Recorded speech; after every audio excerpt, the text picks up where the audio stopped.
THI education channel को subscribe करें, like share comment और हाँ बेल आइकॉन को दबाना न भूलें ताकि हमारे सभी वीडियो की जानकारी सबसे पहले आपको मिलती रहे।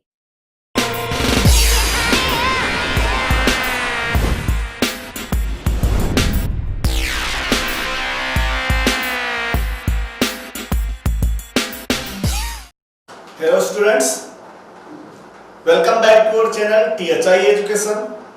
My self Naveen Verma.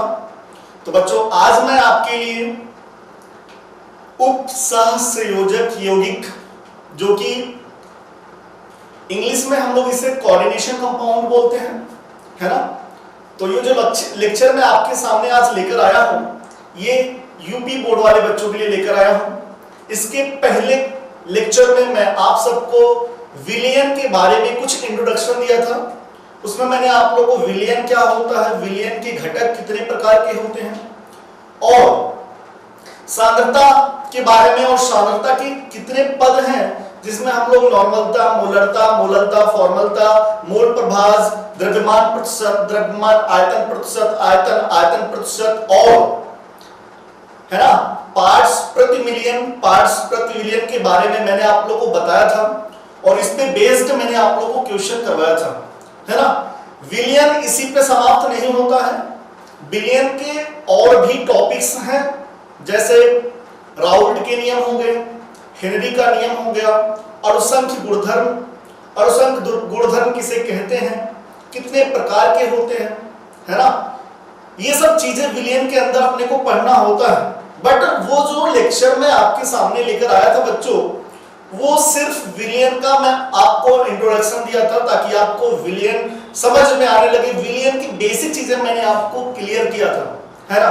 तो आज का जो लेक्चर मैं आपके सामने लेकर आ रहा हूं, वो है उपसहसंयोजक यौगिक। 12th बोर्ड के हिसाब से या किसी अदर कॉम्पिटिटिव एग्जाम के हिसाब से देखा जाए तो बहुत ही ज्यादा इंपॉर्टेंट होता है ना। नीट में क्वेश्चन यहां से बच्चों 3 से 4 क्वेश्चन पूछे जाते हैं।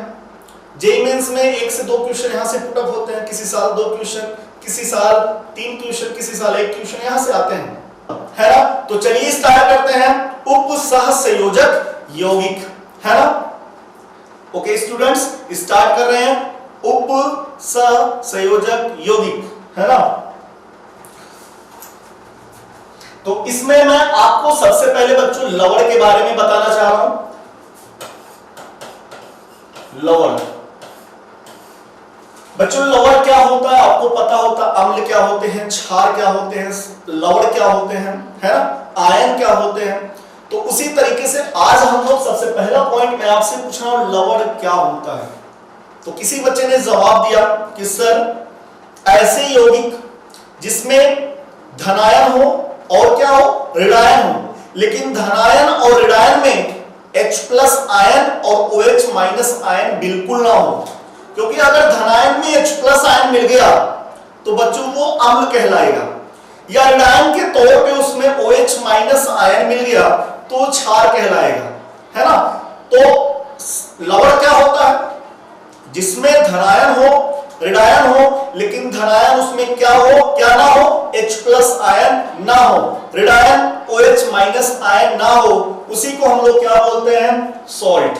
उसी को हम लोग क्या बोलते हैं, सॉल्ट या लवण। तो ऐसे यौगिक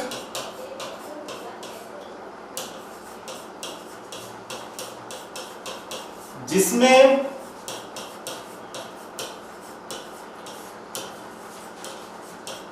धनायन तथा ऋणायन, जिसमें धनायन तथा ऋणायन उपस्थित होते हैं,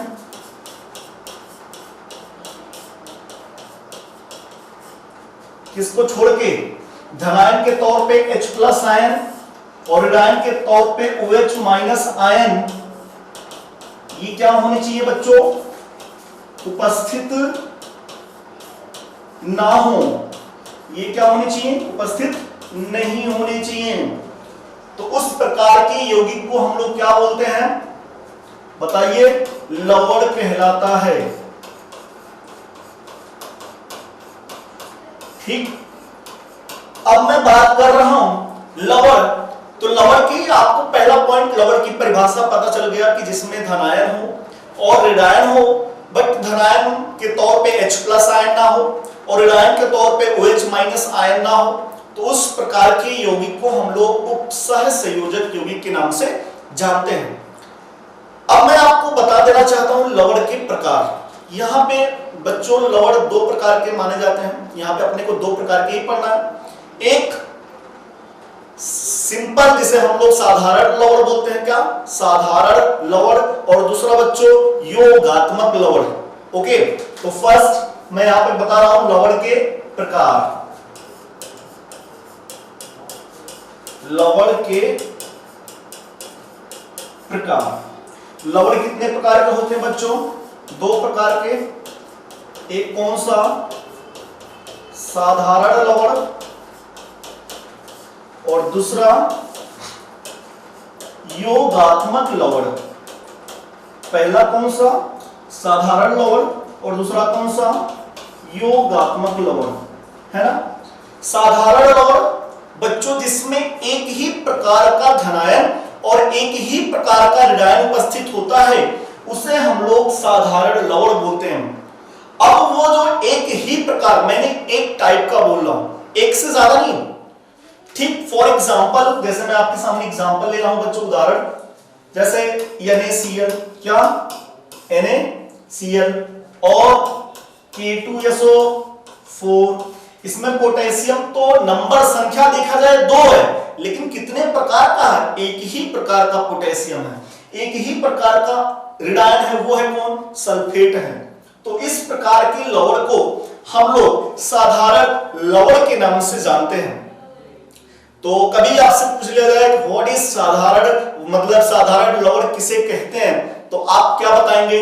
सर ऐसे लवण जिसमें एक ही प्रकार की धनायन तथा एक ही प्रकार के ऋणायन उपस्थित होते हैं, उसे हम लोग क्या बोलते हैं? साधारण लवण। ओके बच्चों, तो इसको अपने को यहां पे नहीं पढ़ना है। ठीक, अपने को क्या पढ़ना बच्चों? योगात्मक लवण, है ना। तो योगात्मक लवण किसे कहते हैं? मेन फोकस इस पे ही करना है। तो दो या दो से ज्यादा, एक नहीं, एक को तो हम लोग क्या बोले? साधारण लवण। लेकिन दो या दो से ज्यादा अगर साधारण लवण को एक निश्चित रेशियो में मिक्स कर दिया जाए, तो वहां पे योगात्मक लवण का निर्माण होता है। तो कभी पूछ लिया जाए योगात्मक लवण किसे कहते हैं, तो आप लोग सबसे सिंपल सा तरीका क्या बताएंगे? सर जिसमें ऐसे लवण जिसमें दो या दो से ज्यादा साधारण लवण को मिक्स कर दिया जाए, तब योगात्मक लवण का निर्माण होता है। अभी मैं आपको ये नहीं बता रहा हूं कि योगात्मक लवण कितने प्रकार के होते हैं, ये नहीं बता रहा हूं। मैं आपको ये बता रहा हूं योगात्मक लवण किसे कहते हैं। तो जब दो या दो से ज्यादा, है ना, साधारण लवण आपस में मिक्स कर दिया जाए, मिश्रित कर दिए जाएं, तब वहां पे योगात्मक लवण का निर्माण होता है ना। तो इसका डिफिनीशन, दो या दो से अधिक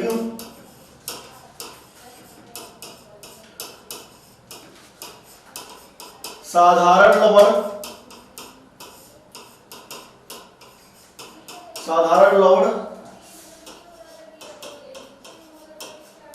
आपस में मिलकर, दो या दो से अधिक साधारण लवण आपस में मिलकर योगात्मक लवण का निर्माण करते हैं।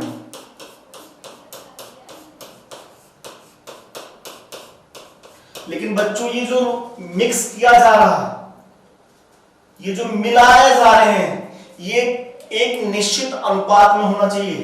तो यहां पे मैं ब्रेकेट के अंदर लिख दे रहा हूं, एक निश्चित अनुपात में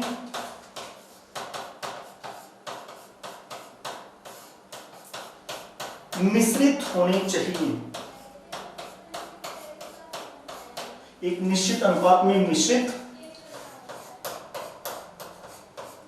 होने चाहिए, है ना। तो दो या दो से अधिक साधारण लवण एक निश्चित अनुपात में आपस में मिलकर योगात्मक लवण का निर्माण करते हैं। अब मैं आपको बताने जा रहा हूं योगात्मक लवण के प्रकार, है ना। तो चलिए इसी को अच्छे से फोकस करते हैं। योगात्मक लवण,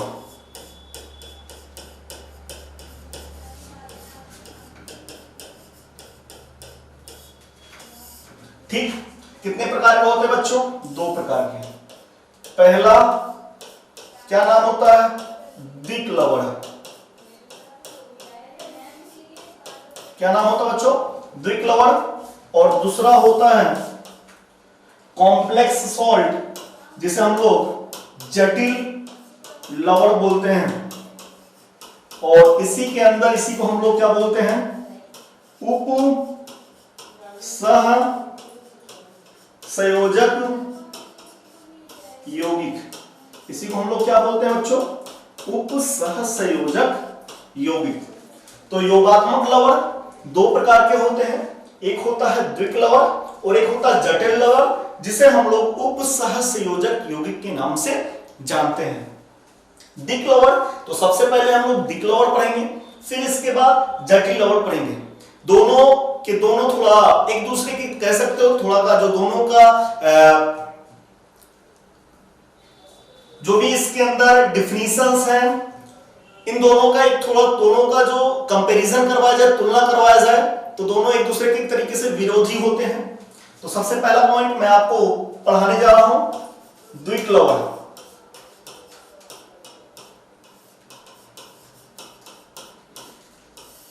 द्विक लवण ऐसे योगात्मक लवण, क्योंकि द्विक लवण और जो भी कॉम्प्लेक्स संकर लवण है ना, या उपसह संयोजक यौगिक है, ये दोनों के दोनों योगात्मक लवण के प्रकार हैं। तो द्विक लवण में डिफिनीशन कैसे बनाया जाए? ये है ऐसे योगात्मक लवण जिसको मिक्स करने पे, कहां पे? पानी में, जिसको पानी में मिलाने पे, या जिसका जलीय विलयन है ना, तो जिसको पानी में मिलाने पे पूरी तरीके से वियोजित हो जाता है, पूरी तरीके से टूट जाता है, पूरी तरीके से डिसोसिएट हो जाता है, क्या कहलाता है बच्चों? द्विक लवण कहलाता है। ठीक, तो जब पूरी तरीके से टूट जाएगा तो इसके अंदर जितने भी आयन रहेंगे, जितने भी आयन, समझ पा रहे हो? पोटेशियम हो, सल्फेट हो, एल्यूमिनियम हो, है ना, नाइट्रेट हो, जो भी है, सभी आयनों का टेस्ट देता है ना। तो दूसरा पॉइंट क्या पता चला द्विक लवण में? कि ये सभी आयनों का टेस्ट देता है ना बच्चों। और एक चीज ये अपनी पहचान को नहीं खोता है ना। ये अपनी जब पानी में आप मिलाएंगे, ये नहीं कि वो अपनी आइडेंटिटी को ही खो दिया। तो तीसरा पॉइंट ये हुआ कि द्विक लवण को पानी में मिलाने पे अपनी पहचान बनाए रखता है। ओके, चलिए जटिल लवण। सर ऐसे योगात्मक लवण जिसको पानी में मिलाने पे पूरी तरीके से वियोजित ना हो, पहला पॉइंट। दूसरा पॉइंट, सर सभी आयनों का ये परीक्षण नहीं देगा।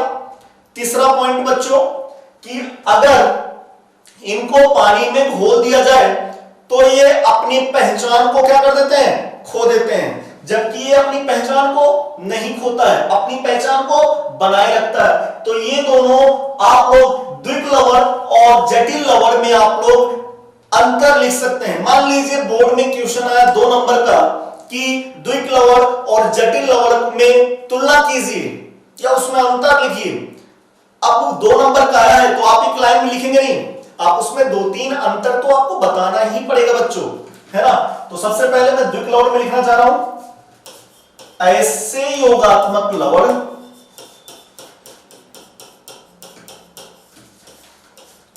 ऐसे योगात्मक लवण जिनको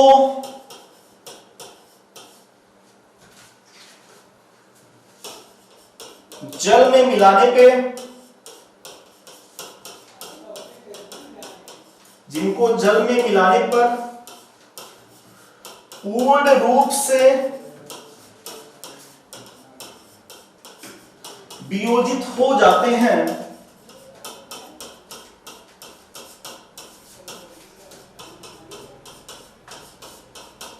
जिसको जल में मिलाने पे पूर्ण रूप से वियोजित हो जाते हैं,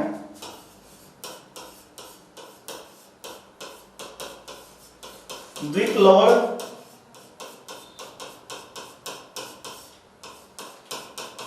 कहलाते हैं। तो ऐसे योगात्मक लवण जिनको आप कहां मिलाइए बच्चों, जल में मिलाइए, और जल में मिलाने पे क्या होगा, पूरी तरीके से डिसोसिएट हो जाएगा, उसी को हम लोग क्या कहते हैं, द्विक लवण। ये कैसा पॉइंट, ये पहला पॉइंट आप बता दिए। दूसरा पॉइंट है ना, इनका जो जलीय विलयन होता है वो सभी आयनों का परीक्षण देता है। तो इसको मैं कुछ इस तरीके से लिख रहा हूं, इनका जलीय विलयन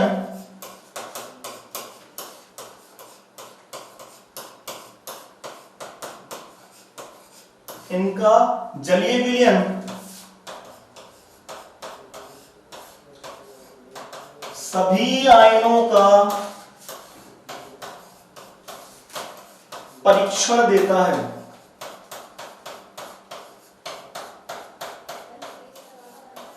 इनका जलीय विलयन सभी आयनों का परीक्षण देता है। ओके बच्चों, ठीक। दूसरा पॉइंट पता चल गया। तीसरा पॉइंट आप क्या बताएंगे द्विक लवण के बारे में, तो ये जलीय विलयन में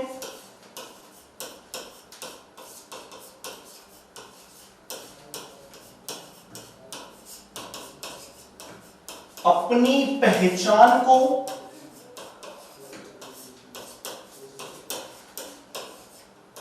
बनाए रखते हैं।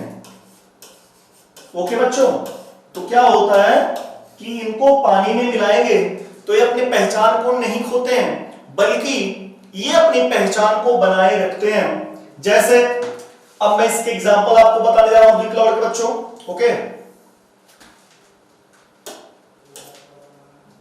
चलिए देखते हैं एग्जांपल।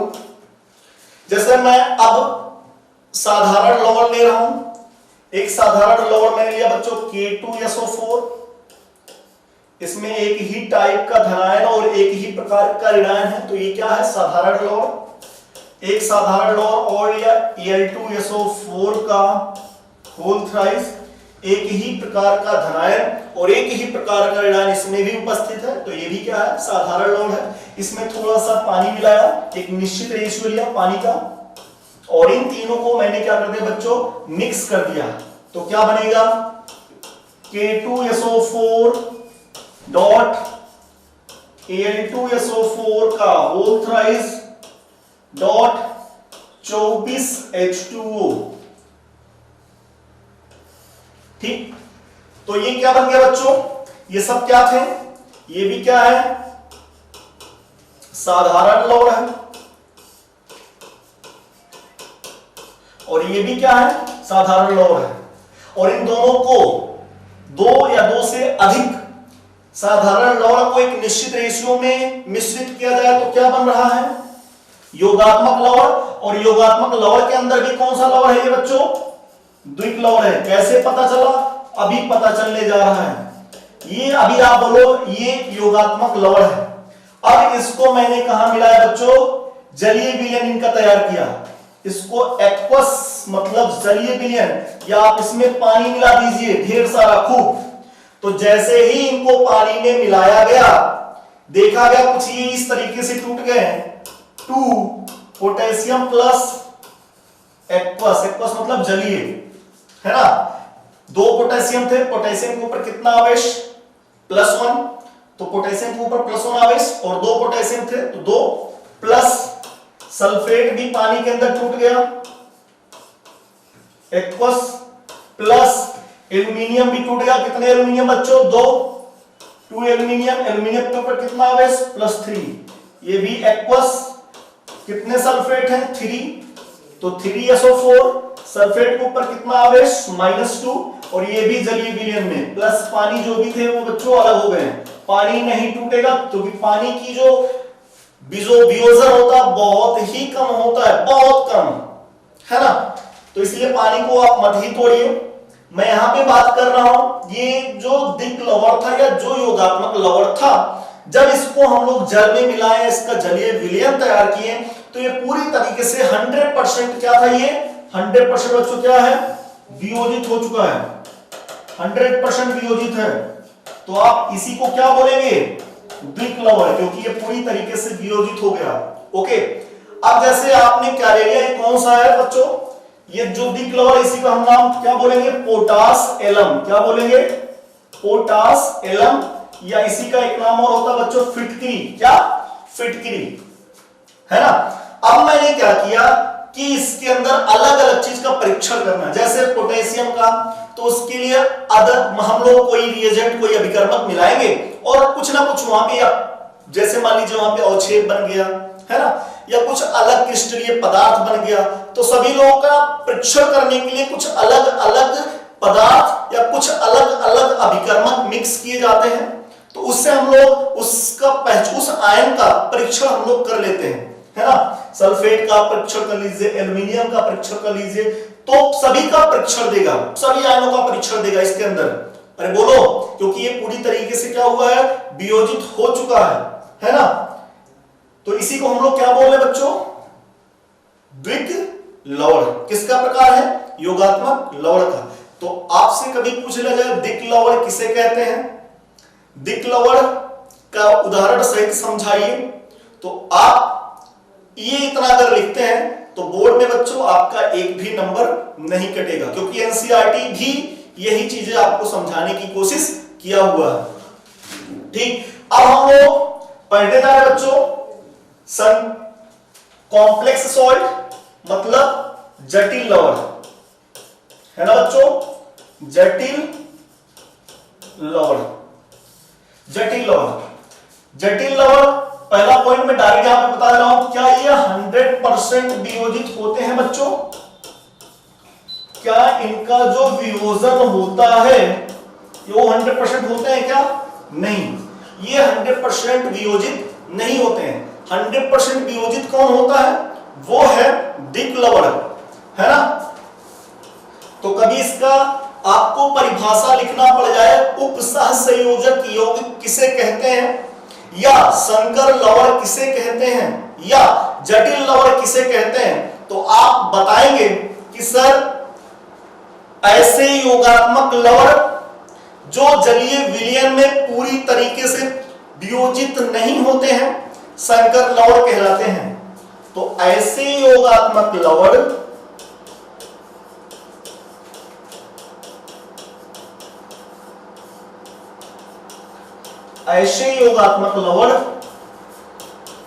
जिनको जल में मिलाने पे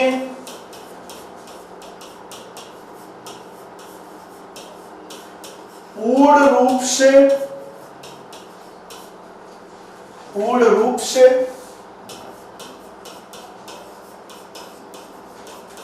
वियोजित नहीं होते हैं, क्या कहलाते हैं, जटिल लवण कहलाते हैं। तो उसी को बच्चों हम लोग क्या कहते हैं, जटिल लवण कहते हैं। तो ऐसे योगात्मक लवण जिनको जल में मिलाने पे पूर्ण रूप से वियोजित नहीं होते हैं, जटिल लवण कहलाते हैं। ये पहला पॉइंट था। दूसरा पॉइंट, क्या आपको समझ में आ रहा है, क्या ये सभी आयनों का परीक्षण देंगे, नहीं देंगे। दूसरा पॉइंट, इस प्रकार के जो संकर लवण होते हैं, या कहने का मतलब संकर लवण जो होते हैं, ये लवण जलीय विलयन में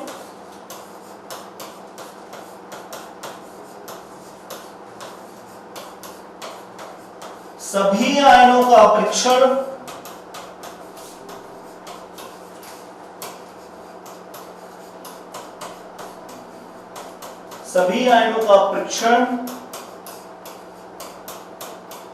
नहीं देते हैं। तो जो इस प्रकार के बच्चों लवण होते हैं, उनको आप जल में मिलाएंगे, सभी आयनों का परीक्षण तो नहीं देंगे, है ना। तीसरा पॉइंट, ये लवण जलीय विलयन में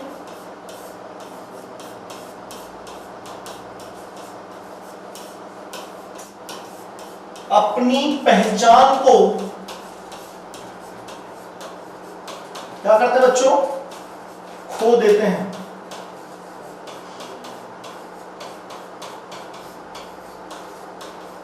तो अपनी पहचान को क्या करते हैं, खो देते हैं, है ना। तो पहला पॉइंट, ऐसे योगात्मक लवण जिनको जल में मिलाने के पूर्ण रूप से वियोजित नहीं होते हैं, जलीय लवण कहलाते हैं, जटिल लवण कहलाते हैं। ये लवण जलीय विलयन में सभी आयनों का परीक्षण नहीं देते हैं। ये लवण जलीय विलयन में अपनी पहचान को क्या करते हैं बच्चों, खो देते हैं। ठीक, इसका बेस्ट एग्जांपल, जो फेमस एग्जांपल वो मैं समझा रहा हूं, है ना। मैंने KCl लिया बच्चों, पोटेशियम साइनाइड, और कॉपर का साइनाइड लिया CuCN का होल ट्वाइस, है ना। फिर इसके बाद दोनों को मिक्स किया। ये एक लवण है क्योंकि इसमें पोटेशियम प्लस आयन और साइनाइड माइनस आयन, तो धनायन है और ऋणायन है, और यहाँ पे कोई भी जो धनायन और ऋणायन है उसमें H प्लस और OH माइनस आयन नहीं है, इसलिए क्या है बच्चों, साधारण लवण है। और ये भी क्या है बच्चों, साधारण लवण है। कैसे लवण, साधारण लवण, है ना। अभी इनको एक निश्चित रेशियो में, एक निश्चित अनुपात में लेकर मैं इन दोनों को मिक्स करने जा रहा हूं, फिर यहाँ पे योगात्मक लवण बनेगा। क्या बनेगा, योगात्मक लवण, है ना। मैं यहाँ पे कितना लिया बच्चों, 4 पोटेशियम साइनाइड। यहाँ पे जो अनुपात लिया जाता है 4:1 का, 4:1 का लेकर आप इन दोनों को मिक्स कर दीजिए, तो बनेगा यहाँ पे बच्चों K4। आप यहां पे चाहे आप Fe ले लीजिए बच्चों, चाहे कॉपर ले लीजिए, तो फिलहाल मैं Fe ले रहा हूं, सॉरी, है ना। तो K4 बन जाएगा FeCN का होल 6, है ना। तो आयरन का भी यहां पे जो ऑक्सीकरण संख्या वो भी 2 है, कॉपर की भी 2 है, तो कॉपर भी ले लेते, कोई दिक्कत नहीं था। K4CuCN का होल 6, है ना, या K4FeCN का होल 6। तो आपके एनसीईआरटी जो इसके बारे में लिया, इसलिए मैं यहाँ पे Fe ले लिया, है ना। FeCN का होल ट्वाइस किसके साथ मिक्स किया जा रहा है, KCN के साथ। कितने अनुपात में, 4:1 में। तो क्या बन गया बच्चों, पोटेशियम, इसका नाम है पोटेशियम फेरोसाइनाइड, फेरोसाइनाइड। मतलब ये क्या है बच्चों, योगात्मक लवण है। क्या है, योगात्मक लवण है। ये एक योगात्मक लवण है। अब इसको आप क्या करिए बच्चों, जलीय विलयन में डाल दीजिए, तभी पता चलेगा ये द्विक लवण है या संकर लवण है। अब इसका आप जलीय विलयन तैयार करिए, पानी मिलाइए इसमें। तो जैसे ही आप इसको जलीय विलयन में मिलाएं बच्चों, ये कुछ इस तरीके से टूटा, पोटेशियम प्लस, कितने पोटेशियम, 4 प्लस FeCN का होल 6 माइनस 4, है ना। ऐसा नहीं टूटा कि Fe अलग हो गया, साइनाइड अलग हो गया, नहीं बच्चों। तो यहां पे एक नॉर्मली आयन, एक साधारण आयन का निर्माण हुआ, प्लस एक संकर आयन का। ये जो आयन है, इस आयन को हम लोग बोलेंगे बच्चों संकर आयन का निर्माण हुआ, है ना। अगर आप इसमें आयरन का टेस्ट सोचो, आपको आयरन का टेस्ट दे दे, ये K4FeCN का होल 6 को आप जलीय विलयन तैयार किया और आप उसमें आयरन का टेस्ट देख रहे हैं कि ये उसका परीक्षण देता है कि नहीं देता, तो यहाँ पे आयरन का परीक्षण बिल्कुल नहीं मिलेगा, क्योंकि आयरन यहाँ पे बच्चों टूटा ही नहीं है, वो संकर आयन के रूप में उपस्थित है, जो किससे जुड़ा है, CN से जुड़ा है। अरे बोलो। तो ऐसे योगात्मक लवण जिनको जलीय विलयन में मिलाने पे एक संकर आयन का निर्माण करें। अब वो संकर आयन चाहे वो धनात्मक भी हो सकता है या वो संकर आयन ऋणात्मक भी हो सकता है। इस प्रकार की योगात्मक लवण को हम लोग संकर लवण कहते हैं। एक डिफिनीशन और तैयार हो गया। ऐसे योगात्मक लवण जिनको जलीय विलयन में मिलाने पे संकर आयन का निर्माण करें, उसे हम लोग बच्चों संकर लवण कहते हैं। सभी आयनों का परीक्षण नहीं देता है, अपनी पहचान को खो देता है। अरे बोलो, अब मैं संकर आयन कैसे होता है, इसके अंदर क्या क्या उपस्थित होते हैं, इसके अंदर लिगेंड क्या होता है, केंद्रीय धातु परमाणु भी क्या होता है। लिगेंड को हिंदी में संलग्नी बोलते हैं, तो संलग्नी क्या होता है, केंद्रीय धातु परमाणु किसे कहते हैं, केंद्रीय धातु परमाणु और लिगेंड किस तरीके से जुड़ा होते हैं, किस तरीके से, और इनके बीच में ऑक्सीकरण संख्या कितना आएगा, केंद्रीय धातु परमाणु की ऑक्सीकरण संख्या क्या होगा, या इनका उपसह संयोजन संख्या कोऑर्डिनेशन नंबर वो कितना आएगा, है ना। लिगेंड किसे कहते हैं, लिगेंड के प्रकार कितने प्रकार, लिगेंड कितने प्रकार के होते हैं, वो आवेश के आधार पे देखा जा रहा है या लोन पेयर को देने की टेंडेंसी के आधार पे, डेंटिसिजन जैसे हम लोग दंतुकता के नाम से बोलते हैं, तो दंतुकता के आधार पे बोला जा रहा है, आवेश के आधार पे लिगेंडों को कितने प्रकार में डिवाइड किया गया है, वो मैं आपको ये सब अगले लेक्चर में बात करूंगा, इसके बारे में डिस्कशन करूंगा, कहलाते हैं। तो ऐसे योगात्मक लवण जिनको आप कहां मिलाइए बच्चों, जल में मिलाइए, और जल में मिलाने पे क्या होगा, पूरी तरीके से डिसोसिएट हो जाएगा, उसी को हम लोग क्या कहते हैं, द्विक लवण। ये कैसा पॉइंट, ये पहला पॉइंट आप बता दिए। दूसरा पॉइंट है ना,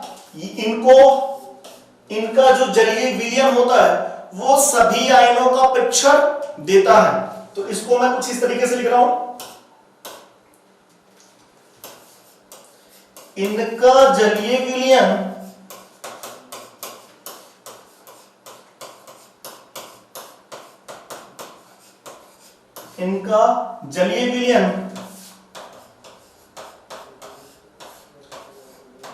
सभी आयनों का परीक्षण देता है।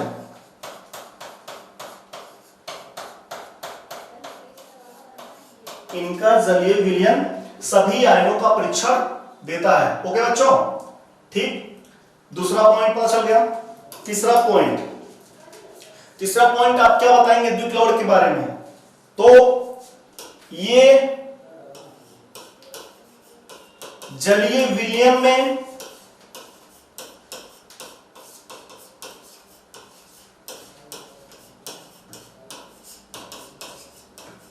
अपनी पहचान को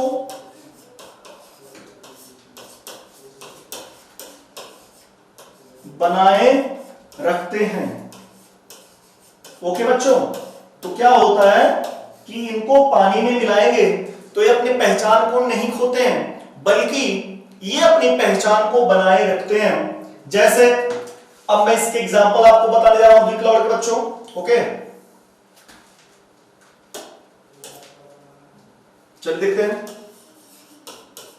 एग्जांपल। जैसे मैं अब साधारण लवण ले रहा हूं, एक साधारण लवण मैंने लिया बच्चों K2SO4, इसमें एक ही टाइप का धनायन और एक ही प्रकार का ऋणायन है, तो ये क्या है, साधारण लवण। एक साधारण लवण और लिया Al2SO4 का होल थ्राइस, एक ही प्रकार का धनायन और एक ही प्रकार का ऋणायन इसमें भी उपस्थित है, तो ये भी क्या है, साधारण लवण है। इसमें थोड़ा सा पानी मिलाया, एक निश्चित रेशियो लिया पानी का, और इन तीनों को मैंने क्या कर दिया बच्चों, मिक्स कर दिया, तो क्या बनेगा, K2SO4 डॉट Al2SO4 का होल थ्राइस डॉट 24H2O। ठीक, तो ये क्या बन गया बच्चों, ये सब क्या थे, ये भी क्या है, साधारण लवण है, और ये भी क्या है, साधारण लवण है। और इन दोनों को दो या दो से अधिक साधारण लवण को एक निश्चित रेशियो में मिश्रित किया जाए तो क्या बन रहा है, योगात्मक लवण, और योगात्मक लवण के अंदर भी कौन सा लवण है ये बच्चों? द्विक लवण है। कैसे पता चला? अभी पता चलने जा रहा है। ये अभी आप बोलो ये योगात्मक लवण है। अब इसको मैंने कहां मिलाया बच्चों? जलीय विलयन इनका तैयार किया। इसको एक्वस मतलब जलीय विलयन, या आप इसमें पानी मिला दीजिए ढेर सारा खूब। तो जैसे ही इनको पानी में मिलाया गया, देखा गया कुछ ये इस तरीके से टूट गए हैं। 2 पोटेशियम प्लस एक्वस, एक्वस मतलब जलीय, है ना। 2 पोटेशियम थे, पोटेशियम के ऊपर कितना आवेश? +1, तो पोटेशियम के ऊपर +1 आवेश, और 2 पोटेशियम थे तो 2 प्लस सल्फेट भी पानी के अंदर टूट गया, एक्वस प्लस एल्यूमिनियम भी टूट गया। कितने एल्यूमिनियम बच्चों? 2 एल्यूमिनियम, एल्यूमिनियम के ऊपर कितना आवेश? +3, ये भी एक्वस। कितने सल्फेट हैं? 3, तो 3SO4, सल्फेट के ऊपर कितना आवेश? -2, और ये भी जलीय विलयन में प्लस पानी जो भी थे वो बच्चों अलग हो गए हैं। पानी नहीं टूटेगा क्योंकि पानी की जो वियोजन होता है बहुत ही कम होता है, बहुत कम, है ना। तो इसलिए पानी को आप मत ही तोड़िए।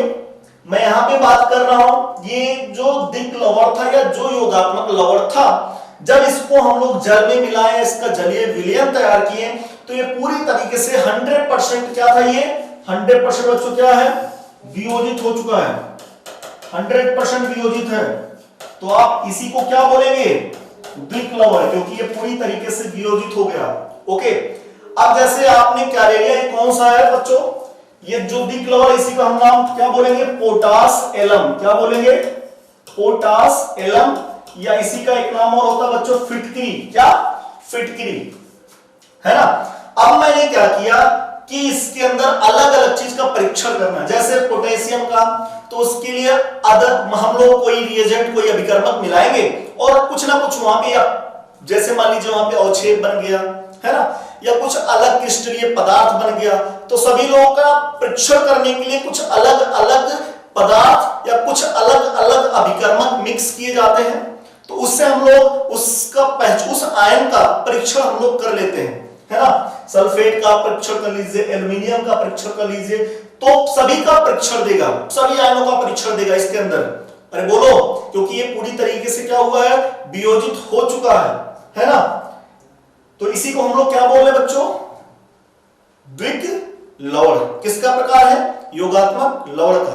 तो आपसे कभी पूछ लिया जाए द्विक लवण किसे कहते हैं, द्विक लवण का उदाहरण सहित समझाइए, तो आप ये इतना अगर लिखते हैं तो बोर्ड में बच्चों आपका एक भी नंबर नहीं कटेगा, क्योंकि एनसीईआरटी भी यही चीजें आपको समझाने की कोशिश किया हुआ है।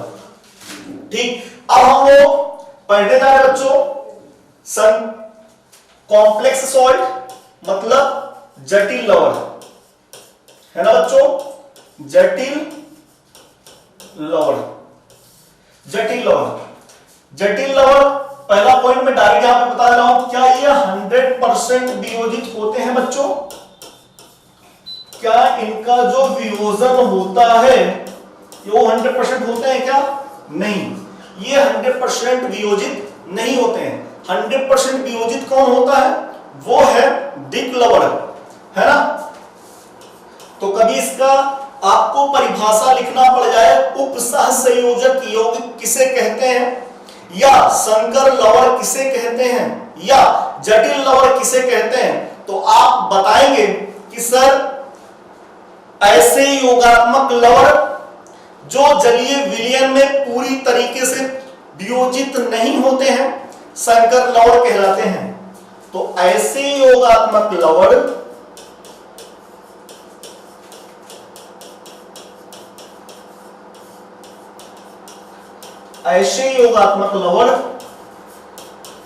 जिनको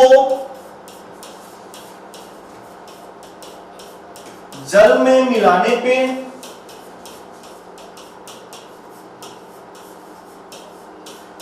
पूर्ण रूप से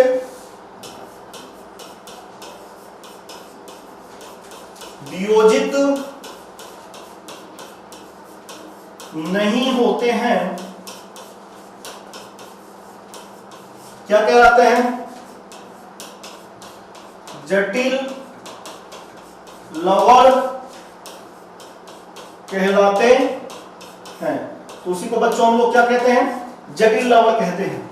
तो ऐसे योगात्मक लवण जिनको जल में मिलाने पे पूर्ण रूप से वियोजित नहीं होते हैं जटिल लवण कहलाते हैं। ये पहला पॉइंट था।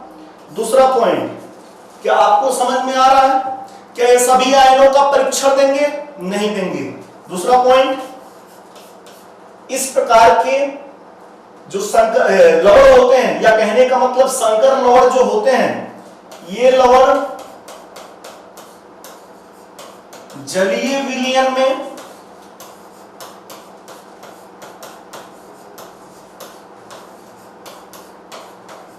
सभी आयनों का परीक्षण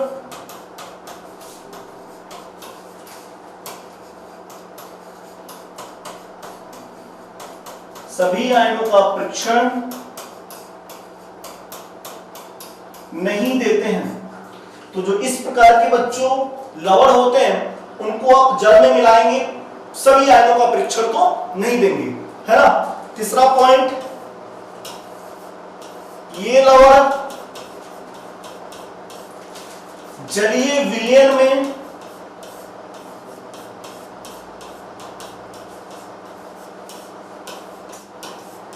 अपनी पहचान को क्या करते हैं बच्चों? खो देते हैं।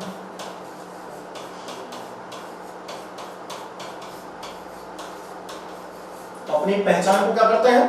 खो देते हैं, है ना।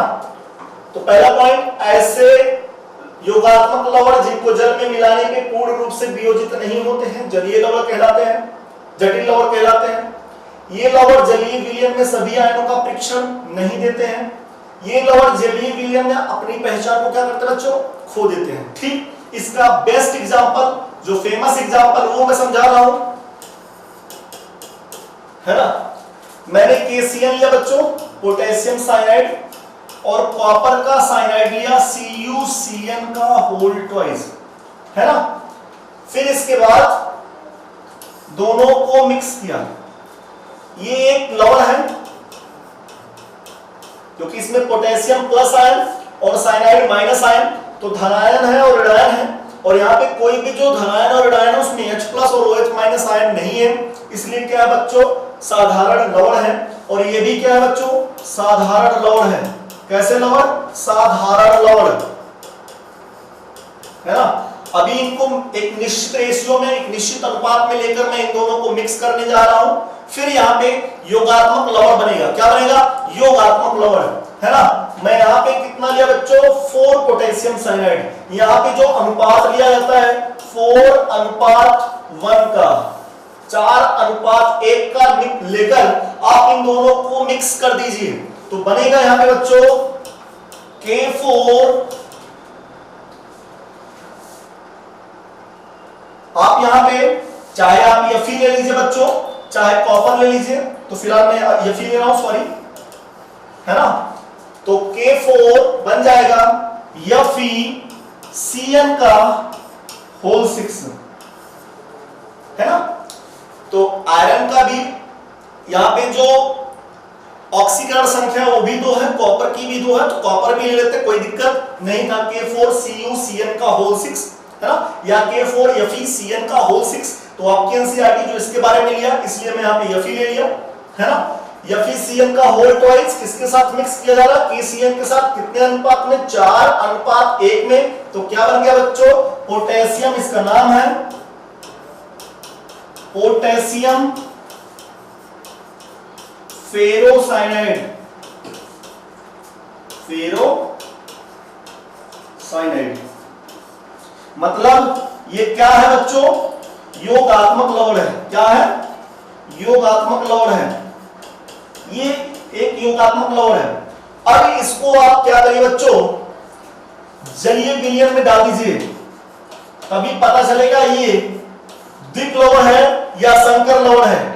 अब इसका आप जलीय विलयन तैयार करिए, पानी मिलाइए इसमें।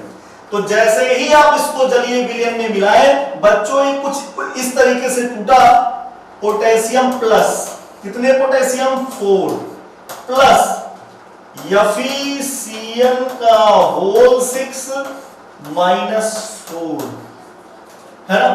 ऐसा नहीं टूटा कि Fe अलग हो गया, साइनाइड अलग हो गया, नहीं बच्चों। तो यहां पे एक नॉर्मली आयन, एक साधारण आयन का निर्माण हुआ प्लस एक संकर आयन का, ये जो आयन है इस आयन को हम लोग बोलेंगे बच्चों संकर आयन का निर्माण हुआ, है ना। अगर आप इसमें आयरन का टेस्ट सोचो, आपको आयरन का टेस्ट दे दे ये K4 FeCN का होल 6 को आप जलीय विलयन तैयार किया और आप उसमें आयरन का टेस्ट देख रहे हैं कि ये उसका परीक्षण देता है कि नहीं देता, तो यहाँ पे आयरन का परीक्षण बिल्कुल नहीं मिलेगा, क्योंकि आयरन यहाँ पे बच्चों टूटा ही नहीं है, वो संकर आयन के रूप में उपस्थित है, जो किससे जुड़ा है, Cn से जुड़ा है। अरे बोलो, तो ऐसे योगात्मक लवण जिनको जलीय विलयन में मिलाने पे एक संकर आयन का निर्माण करें। अब वो संकर आयन चाहे वो धनात्मक भी हो सकता है या वो संकर आयन ऋणात्मक भी हो सकता है। इस प्रकार की योगात्मक लवण को हम लोग संकर लवण कहते हैं। एक डिफिनीशन और तैयार हो गया। ऐसे योगात्मक लवण जिनको जलीय विलयन में मिलाने पे संकर आयन का निर्माण करें, उसे हम लोग बच्चों संकर लवण कहते हैं। सभी आयनों का परीक्षण नहीं देता है, अपनी पहचान को खो देता है।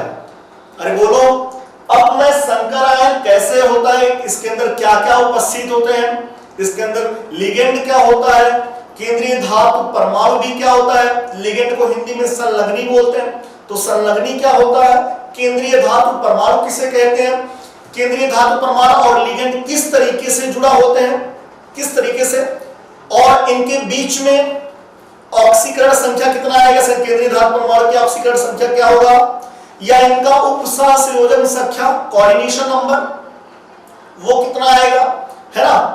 लिगेंड किसे कहते हैं, लिगेंड के प्रकार कितने प्रकार, लिगेंड कितने प्रकार के होते हैं, वो आवेश के आधार पे देखा जा रहा है या लोन पेयर को देने की टेंडेंसी के आधार पे, डेंटिसिजन जैसे हम लोग दंतुकता के नाम से बोलते हैं, तो दंतुकता के आधार पे बोला जा रहा है, आवेश के आधार पे लिगेंडों को कितने प्रकार में डिवाइड किया गया है, वो मैं आपको ये सब अगले लेक्चर में बात करूंगा, इसके बारे में डिस्कशन करूंगा।